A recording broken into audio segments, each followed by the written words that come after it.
ನೀರು ಬಿಟ್ಟಿಲ್ಲ. ನೀರು ಬಿಟ್ಟಿದ್ರೆ ಯಾಕೆ ನಾವ್ಯಾಕೆ CWC ಮುಂದೆ ಹೋಗಿ ಕೇಳ್ಕೋಬೇಕಾಗಿತ್ತು? ನೀರು ಬಿಡೋದು ಇಲ್ಲ, ನೀರಿಲ್ಲ. ಏಪ್ರಿಲ್ ಮಾರ್ಚ್ವರೆಗೂ ಕುಡಿಯೋ ನೀರಿಗೆ ನಾವು ನೀರು ಇರಬೇಕು. ನಮಗಿಂತ ಜಾಸ್ತಿ ಕುಡಿಯೋ ನೀರು ಮೆಟ್ಟೂರು ಡ್ಯಾಮಲ್ಲಿ ನೀರು ಸಂಗ್ರಹ ಇದೆ.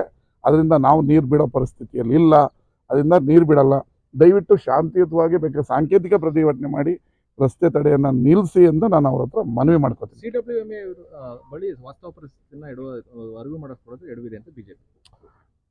ಹೌದು, ನಾವು ಎಡವಿದ್ದೀವಿ. ಹಂಗಾರೆ ಕೇಂದ್ರ ಸರ್ಕಾರ ಅವರ ಸಂಸದರೆಲ್ಲ ಇದರಲ್ಲ, ಅವರಿಂದ ಒಂದು ನಿಯೋಗ ತಗೊಂಡೋದ್ರೆ ಏನು ಬೇಡ ಅನ್ನಲ್ಲಲ್ವಾ? ಸುಮ್ಮನೆ ಈ ಥರ ಉಡಾಫೆ ಮಾತುಗಳು, ಈ ಥರ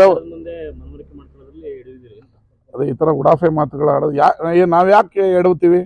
ಇರೋ ವಾಸ್ತವಾಂಶವನ್ನು ನಾವು ಬಿಚ್ಚಿಡ್ತೀವಿ, ಹೌದಲ್ವಾ? ಆದರೂ ಈ ಕಾವೇರಿ ನಿಯಂತ್ರಣ ಪ್ರಾಧಿಕಾರ, ಕಾವೇರಿ ನ್ಯಾಯಮಂಡಳಿ ಏನು ಡೆಲ್ಲಿಯಲ್ಲಿ ಯಾವಾಗಲೂ ನಮ್ಮ ಕರ್ನಾಟಕದ ವಿರುದ್ಧನೇ ಬರುತ್ತೆ. ಅಲ್ಲಿನ ಅಧಿಕಾರಿಗಳು ತಮಿಳುನಾಡಿನ ಪರ ಇರೋದ್ರಿಂದ ನಮಗೆ ಯಾವಾಗಲೂ ಅದ್ರ ವಿರುದ್ಧ BJಪಿಯವರು ಇದ್ದಾಗಲೂ ವಿರೋಧ ಬಂದಿದೆ, ಜನತಾದಳದವರು ಇದ್ದಾಗಲೂ ಬಂದಿದೆ, ಕಾಂಗ್ರೆಸ್ ಇದ್ದಾಗಲೂ ಬಂದಿದೆ.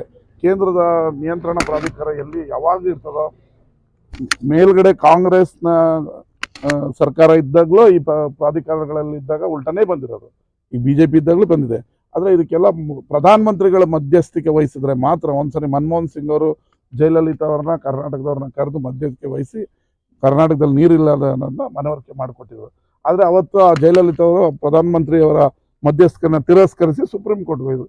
ಇವತ್ತು ನರೇಂದ್ರ ಮೋದಿ ಅವರು ಹೆಂಗೂ ಕರ್ನಾಟಕ ಬರ್ತಾ ಇದ್ದಾರೆ, ನಾಳೆ ಹಾಗೆ ಒಂದು ನಿಮಿಷ ಎಲ್ಲ ನೋಡ್ಕೊಂಡು ಹೋಗಿ ಮಧ್ಯಕ್ಕೆ ವಹಿಸಿ ಎರಡೂ ರಾಜ್ಯಗಳ ಪರಿಸ್ಥಿತಿಯನ್ನು ಮನವರಿಕೆ ಮಾಡಿಕೊಂಡು ನಮಗೆ ನ್ಯಾಯ ಕೊಡಿಸ್ಬೇಕು ಅಂತ ಕೇಳ್ತಾರೆ. ಕೇಂದ್ರ ಸರ್ಕಾರ ಹೇಳಿತ್ತು ಡ್ಯಾಮ್ ಕಟ್ಟೋದಕ್ಕೆ ಪರರಾಜ್ಯದ ಒಪ್ಪಿಗೆ ಬೇಕಾಗಿಲ್ಲ ಅಂತ. ವಿಜಯದ ಮತ್ತೆ ಲೆಟರ್ ಬರೆದಿದ್ದಾರೆ. ಅಂದರೆ ವಿಜಯ ಅವರಿಗೆ 3ನೇ ತಾರೀಕು ಬರ್ತಿದ್ದಾರೆ. ಅವ್ರ ಜೊತೆ ಏನು ಮಾತುಕತೆ ಮಾಡುವಂಥ ಪ್ರಯತ್ನಗಳಾಗುತ್ತೆ ಸರ್ಕಾರ? ಅದೇ ಈಗ ಮುಖ್ಯಮಂತ್ರಿಗಳು ಮತ್ತು ನಾವು ವಿಶಾಲ ಹೃದಯದಿಂದ ಅವ್ರನ್ನ ಬನ್ನಿ ಅಂತ ಹೇಳಿದೆ. ಆದರೆ ನಮ್ಮ ರಾಜ್ಯವರ ಹಿತಾಸಕ್ತಿಗೆ ಬಲಿ ಕೊಡೋಕ್ಕೆ ನಾವು ರೆಡಿ ಇಲ್ಲ. ಇರೋ ವಾಸ್ತವಾಂಶವನ್ನು ಅವ್ರ ಮುಂದೆ ನಾವು ಹೇಳ್ತೀವಿ. ನಮ್ಮ ಸರ್ಕಾರ ಕೂಡ, ನಮ್ಮ ಮುಖ್ಯಮಂತ್ರಿಗಳು ಕೂಡ ಹೇಳ್ತಾರೆ. ಮೇಕೆದಾಟುವನ್ನು ಕಟ್ಟೋದಕ್ಕೆ ಬೇಕಾದಂಥ ಸಿದ್ಧತೆಗಳನ್ನು ನಮ್ಮ ಸರ್ಕಾರ ಈಗ ಆಲ್ರೆಡಿ ನಿನ್ನೆ ಕೇಂದ್ರ ಸರ್ಕಾರ DPRನ ವಾಪಸ್ ಕಳಿಸಿದ್ದಾರೆ. ಯಾಕೆ ಕಳಿಸಿದ್ದಾರೆ ಗೊತ್ತಿಲ್ಲ. ಇವತ್ತು ಎಲ್ಲ ಅಧಿಕಾರಿಗಳು ಚರ್ಚೆ ಮಾಡ್ತಾರೆ.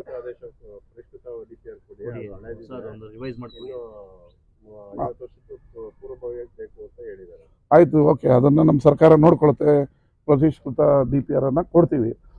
ವಿಜಯ್ ಅವ್ರು ಬಂದಾಗಲೂ ಕೂಡ ಮನವರಿಕೆ ಮಾಡಿಕೊಡ್ತೀವಿ ನಾವು. ನಮ್ಮಲ್ಲಿ ನೀರಿಲ್ಲ, ನಮ್ಮ ಮುಖ್ಯಮಂತ್ರಿ ಆಲ್ರೆಡಿ ಹೆಲಿಕಾಪ್ಟ್ರಲ್ಲಿ ಕರ್ಕೊಂಡೋಗಿ ತೋರಿಸ್ತೀವಿ ಅಂತ ಹೇಳಿದ್ದೀವಿ. ನೋಡೋಣ, ಅವರು 3ನೇ ತಾರೀಕು ಬಂದ ಮೇಲೆ ಏನೇನಾಗ್ತದೆ ಅಂತ ನೋಡೋಣ. ಈಗ ಪ್ರಧಾನಿಯವ್ರು ನಾಳೆ ಮೈಸೂರಿಗೆ ಬರ್ತಾವ್ರಲ್ಲ, ಅವ್ರನ್ನ ವೈಮಾನಿಕ ಸಮೀಕ್ಷೆ ಮಾಡಿ ಅಂದರೆ KRS ಸ್ಥಿತಿ ಸರಿ ಅಂತಂದ್ರೆ ಮನವಿ ಮಾಡ್ತೀರಾ? ಮನವಿ ಮೀಡಿಯಾ ಮುಖಾಂತರ ಮಾಡ್ಬೋದು. ನಾಳೆ ಬರೋದಕ್ಕೆ ಈಗಲೇ ನಾವು ಅಪಾಯಿಂಟ್ಮೆಂಟ್ ಕೊಡಿ ಅಂದರೆ ಪ್ರಧಾನಮಂತ್ರಿ ಆಫೀಸಿಂದ ಕೊಡಲ್ಲ. ಇರೋ ವಾಸ್ತವಾಂಶ ಮಾತಾಡೋಣ. ನಾವು ಸುಮ್ಮನೆ ಯಾರೋ ಮಂತ್ರಿ ಬಂದವ್ರನ್ನ ಹೋಗಿ ಏರ್ಪೋರ್ಟಲ್ಲಿ ಭೇಟಿ ಮಾಡಿ ಕೊಡ್ತೀವಿ ಅನ್ನೋ ಥರ ನಾವು ಏನು ಮಾತಾಡೋದಕ್ಕಾಗಲ್ಲ. ಪ್ರಧಾನಮಂತ್ರಿಗಳು ಈ ಪರಿಸ್ಥಿತಿಯಲ್ಲಿ ನಮ್ಮ ಮುಖ್ಯಮಂತ್ರಿಗಳಿಗೆ ನಾನು ಈ ಮಧ್ಯಾಹ್ನ ಹೋದ್ಮೇಲೆ ಮನವಿ ಮಾಡ್ತೀವಿ. ನೀವು ಹೆಂಗೂ ಬರಮಾಡ್ಕೊಳ್ಳೋದಕ್ಕೆ ನೀವೇ ಇರ್ತಿರಲ್ಲ, ನೀವು ಸಂದರ್ಭ ಸಿಕ್ಕಿದ್ರೆ ಅವ್ರಿಗೆ ಕಾವೇರಿ ವಿಚಾರನ ಮನವರಿಕೆ ಮಾಡಿಕೊಡಿ ಅಂತ ನಾನು ಮುಖ್ಯಮಂತ್ರಿಗಳಿಗೆ ಹೇಳ್ತೀನಿ. ಆದರೆ BJಪಿಯವ್ರಿಗೆ ಅದು ಅನುಕೂಲ ಇದೆ. ಅವ್ರ ಪ್ರೈಮ್ ಮಿನಿಸ್ಟರ್ ಬಂದಾಗ ಲೈನಪ್ ಅಲ್ಲಿ ರೋಸ್ ಕೊಡೋದು, ಹಾರ ಕೊಡೋದು ಇರ್ತದಲ್ಲ, ಅವಾಗ ಹೇಳಲಿ ಅಂತ ನಾವು ಹೇಳೋದು.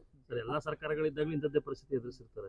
ಸರ್ವಪಕ್ಷ ಸಭೆಯಲ್ಲಿ ಏನು ಮನವಿ ಮಾಡುತ್ತೆ ಸರ್ವಪಕ್ಷಗಳಿಗೆಲ್ಲ ಇಂಥ ಸಂದರ್ಭದಲ್ಲಿ? ಅಲ್ಲ, ಈಗ ತಮಿಳುನಾಡವರು ಹೇಗೆ ಒಗ್ಗಟ್ಟಾಗಿ ಹೋರಾಟ ಮಾಡ್ತಾರೆ ರಾಜ್ಯದ ಹಿತಾಸಕ್ತಿ ಬಂದಾಗ, ಹಾಗೆ ನಮ್ಮ BJಪಿಯವರು ಈ ಕ್ಷುಲ್ಲಕ ರಾಜಕಾರಣ ಮಾಡೋದು ಬಿಟ್ಟು, ನೀವು ಸರಿಯಾಗಿ ಅಲ್ಲಿ ವಾದ ಮಾಡಲಿಲ್ಲ, ನೀವು ಇದಿಲ್ಲ ಅದಿಲ್ಲ ಅನ್ನೋದು ಬಿಟ್ಟು, ಇಂತಹ ರಾಜ್ಯದ ನಾಡು ನುಡಿ ನೀರು ಅಂತ ಬಂದಾಗ ಅದು ಯಾವುದೇ ಸರ್ಕಾರ ಇರಲಿ, ಈಗ ನಮ್ಮ ಈ ಆಳುವ ಸರ್ಕಾರದ ಪರ ನಿಂತ್ಕೊಂಡ್ಬಿಡ್ಬೇಕು. ಸರ್, ನಿಮಗೆ ನಾವೆಲ್ಲ ಬೆಂಬಲ ಕೊಡ್ತೀವಿ, ನಮ್ಮ ನೀರನ್ನ ಉಳಿಸಿ ಅನ್ನೋ ಥರ ನಿಲ್ಕೋಬೇಕು. ಈ ಥರ ಕ್ಷುಲ್ಲಕ ರಾಜಕಾರಣ ಇಂತಹ ಸಂದಿಗ್ಧ ಪರಿಸ್ಥಿತಿಲಿ ಮಾಡಬಾರ್ದು. ರಾಜಕೀಯ ಲಾಭ ಮತ್ತೇನು? ಈಗ ಭಾನುವಾರ ಸರ್ವ ಪಕ್ಷಗಳ ಸಭೆ ಕರೆದಿದ್ದೀವಿ ಅಂದಾಗ, ಈಗ ಡ್ಯಾಮ್ಗೆ ಹೋಗ್ತೀವಿ, ನೋಡ್ತೀವಿ, ಅಲ್ಲಿ ಪ್ರತಿಭಟನೆ ಮಾಡ್ತೀವಿ ಅಂದರೆ ರಾಜಕೀಯ ಲಾಭಕ್ಕೋಸ್ಕರನೇ ಮಾಡ್ತಾ ಇರೋದು ಅಲ್ವಾ? ಭಾನುವಾರ ಹೇಳಲಿ, ಸರ್ವ ಪಕ್ಷಗಳ ಸಭೆಯಲ್ಲಿ ಹೇಳಲಿ. ಸ್ಥಳ ಪರಿಶೀಲನೆ ಮಾಡಿಲ್ಲ. ಮತ್ತೊಂದೆಡೆ ಸಚಿವ ಸಂಪುಟ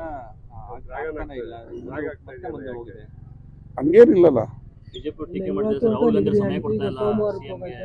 ಒಂದು ತಿಂಗಳು ಯಡಿಯೂರಪ್ಪನವರು ಏಕಮೇವ ಜಯತೆ ಅನ್ನೋ ಥರ ಯಡಿಯೂರಪ್ಪನವ್ರು ನೆನ್ಕೊಳ್ಳಿ. 1 ತಿಂಗಳು ಯಡಿಯೂರಪ್ಪನವರು ಒಬ್ಬರೇ ಮುಖ್ಯಮಂತ್ರಿ ಇದ್ದರು, ಕ್ಯಾಬಿನೆಟ್ಟೇ ಇರಲಿಲ್ಲ, ಅಧಿಕಾರಿಗಳ ಜೊತೆ ಕ್ಯಾಬಿನೆಟ್ ಮಾಡ್ತಾ ಇದ್ರು. ನಮ್ಮಲ್ಲಾದರೂ 14 ಜನ ಇದ್ದಾರೆ. ಅಲ್ಲಿ ಏನಾಗಿದೆ, ಕೇಂದ್ರದಲ್ಲಿ ಭಾಳ, ಲೋಕಸಭೆಯಲ್ಲಿ ಭಾಳ ವಿಚಾರಗಳು ಚರ್ಚೆಗೆ ಬಂದಿದೆ. ನಿನ್ನೆ ಮಹಿಳಾ ಬಿಲ್ ಮಂಡನೆ ಆಗಿದೆ. ಅದರಲ್ಲಿ ನಮ್ಮ ನಾಯಕರುಗಳು ಮಲ್ಲಿಕಾರ್ಜುನ್ ಖರ್ಗೆ ಅವರು, ರಾಹುಲ್ ಗಾಂಧಿ ಅವರು ಬ್ಯುಸಿ ಇದ್ದಾರೆ. ಆಯಿತು ಮಾಡ್ತೀವಿ ಅಂತ ಹೇಳಿದ್ರು. ಬರೋವಾರ ಯಾವುದೇ ಟೆನಿಕಾಸ್ಟ್ ನಮ್ದು 13ನೇ ತಾರೀಕಿಂದ ವಿಧಾನಸಭೆ ಇದೆ. ಅದಕ್ಕೆ ಮುಂಚೆ ಅಂತೂ 100% ಆಗುತ್ತಲ್ಲ. ಸಿಎಂ ನ ಅಗೌರವವಾಗಿ ನಡ್ಸ್ಕೊಂಡಿದ್ದಾರೆ ಕಾಂಗ್ರೆಸ್ ಹೈಕಮಾಂಡ್. ಯಾವ ಥರ? ಭೇಟಿಗೆ ಲಕ್ಷಣ ಆದ್ರೂ ಯಾರು ಹೇಳಿದ್ರು ಭೇಟಿಗೆ ಅವಕಾಶ ಸಿಕ್ಕಿಲ್ಲ ಅಂತ? ಟೀಕೆ ಮಾಡ್ತಾರೆ. ಯಾರು BJP ಅವ್ರಿಗೆ ಇದೇ ಟೀಕೆ ಮಾಡೋದೇ ತಾನೇ ಕೆಲಸ, ಬೇರೆ ಏನಾನ ಐತಾ ಕೆಲಸ? ಏನಾನ ಇದ್ರೆ ಹೇಳ್ಬೋದು, ಟೀಕೆ ಮಾಡೋದೇ ಕೆಲಸ ಅಲ್ವಾ? ಬರಿಗೈಲಿ ವಾಪಸ್ ಬರ್ತಾ ಇದ್ದಾರೆ ಸಿಎಂ. ಅದು ಏನು ಇಟ್ಕೊಂಬರ್ಬೇಕಾಗಿತ್ತು? ಲಿಸ್ಟ್ ಇಟ್ಕೊ ಬರ್ತಿಲ್ಲ. ಅದು ನಮ್ಮ ಪಕ್ಷದ ಆಂತರಿಕ ವಿಚಾರ. ನಮ್ಮ ಪಕ್ಷದ ಆಂತರಿಕ. ಅವರು ಈ 1 ತಿಂಗಳು ಬರೀ ಯಡಿಯೂರಪ್ಪನವರೇ ಮುಖ್ಯಮಂತ್ರಿಯಾಗಿ ಉಳಿದಿದ್ರು, ಅವಾಗ ಯಾಕೆ ಕೇಳಲಿಲ್ಲ? ಈಗ 2 ತಿಂಗಳಾಗುತ್ತಲ್ಲ. ಆಯ್ತು, 14 ಜನ ಇದಾರಲ್ಲ, ಏನು ಇಲ್ಲದೆ ಏನು ಇಲ್ವಲ್ಲ, 14 ಜನ ಇದ್ದಾರೆ. ನೆಕ್ಸ್ಟ್ ವಾರದಲ್ಲಿ ಪ್ರಮಾಣ ವಚನ ಅಂತೂ ಸ್ವೀಕರಿಸ್ತಾರೆ. ನಿಮ್ಮನ್ನೆಲ್ಲ ಕರೆದೇ ಅಲ್ವಾ ನಾವು ಮಾಡೋದು, ಅವ್ರನ್ನೂ ಕರಿತೀವಲ್ಲ, ಆದರೆ ಅವ್ರು ಬರಲ್ಲ, ಏನು ಮಾಡೋದು? ಕಾವೇರಿ ವಿಚಾರದಲ್ಲಿ ವಾಸ್ತವ ಸ್ಥಿತಿಯನ್ನು ಮನವರಿಕೆ ಮಾಡಿಕೊಳ್ಳಲು ಆಯ್ತು, ಓಕೆ, ಥ್ಯಾಂಕ್ ಯು. ಎಲ್ಲ